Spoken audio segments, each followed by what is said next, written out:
बड'लेण्ड आपडेटआव बयखौबो बरायबाय। दिनैनि रादाबखौ फरायदों आं प्रमद खाख्लारि। गिबि निउज आपडेट दङ। आसाम सरकारा 1 लाख नङा 2 लाख सरकारि साख्रि होगोन। आसाम बिधानसभा बिसायख'थिनि सिगांनो बिजेपि दोलोआ रायजो राजाफोरनि सिगाङाव 1 लाख सरकारि साख्रि होनायनि मुङाव बिसायख'थि मेल खुंबोदोंमोन। बिजेपि दोलोआ आसामाव खुंथाय गोहोआव फैनायनि उनाव 1 लाख सरकारि साख्रि होनायनि बिथांखि लानायजों लोगोसे आसाम बिधानसभा जथुमाव 1 लाख साख्रि होनो थिसननायबो जाबाय। बे समाव आसाम बिधानसभानि बाजेट सेसनाव गिबि मन्थ्रि डक्टर हिमन्त बिश्व शर्मा बिथाङा 1 लाख सरकारि साख्रि होनायनि उनाव 2 लाख सरकारि साख्रि होनाय जागोन होनना बुंथियो। गिबि मन्थ्रि डक्टर हिमन्त बिश्व शर्मा बिथाङा मैया मंगलबारनि आसाम बाजेट जथुमाव गासै 2 लाख सरकारि साख्रि होनो बिथांखि लानाय जादों होनना बुंथियो। 5 बोसोरनि गेजेराव आसामाव बिजेपि सरकारा गिबि 2 बोसोरनि गेजेराव 1 लाख सरकारि साख्रि होनायनि बिथांखिखौ बाजेट जथुमाव दैखांनाय जायो।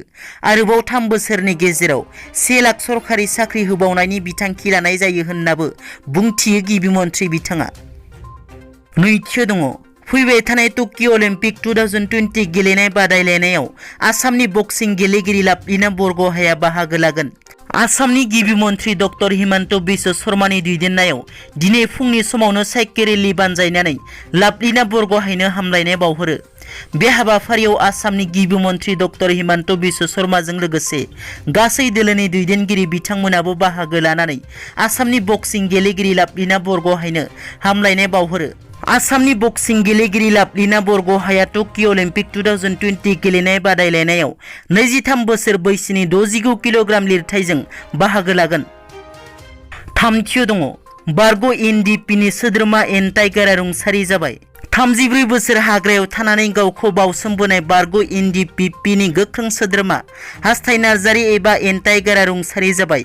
क'क्राझार जिल्लानि सेरफांगुरि थानानि सिङाव थानाय टेङाइगाव गामिनि थागिबि हास्थाय नार्जारि बिथाङा केन्सार बेरामजों नाख्रेबजानानै मैया मोनाबिलिनि 2:30 समाव हरखाबै रुंसारि जायो। बिथांनि हरखाबै रुंसारि जानायाव बारग' एनडिपि आफादजों लोगोसे गामिनि रायजो राजाफोरा गोथौ दुखु मोननाय फोरमायदों।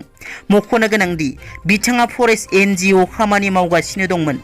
बिथाङा थैनाय समाव गावनि अनजालि बिसिजों लोगोसे सासे 13 बोसोर बैसोनि फिसाज्ला आरो 8 बोसोर बैसोनि फिसाजो दंमोन। ब्रैथियाव दङ। बाक्सा जिल्लानि सासे बर' आइजोखौ एखे जिल्लानिनो हरेश्वर बानिया मुंनि दुथां आखुनि हौवाया लांखारदों।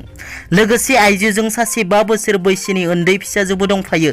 मिथिनो मोननाय बादिब्ला हौवाया मानास गियाथि गामिनि आरो आइजोआ बारिङाबारि गामिनि होनना मिथिनो मोननाय जादों। मख'नो गोनांदि दा क'क्राझार आरो बेंगालुरुनि सानैसो बर' लाइमोनफोरनि गोब्राब नाजानायनि थाखाय हमनो मोनबाय आरो पुलिसनि आखायाव गथायनायबो जाबाय।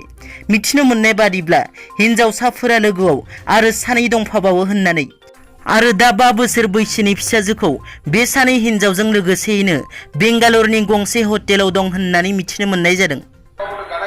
আপুনিতো জানিব লাগে এনেকা মাইকীবিলাকৰ লগত কিবা কৰিলে জলদিকে অসমৰ এডুকেশ্যন মানুহবিলাকৰ লগত কণ্টেক্ট কৰিব লাগে। এতিয়া আপুনিহে ফাঁচিব।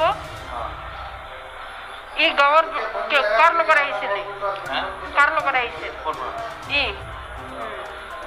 আৰু বেলেগ কাৰো পৰা নাই। আমি এতিয়া ইয়াৰ বাচ্চাক লাগে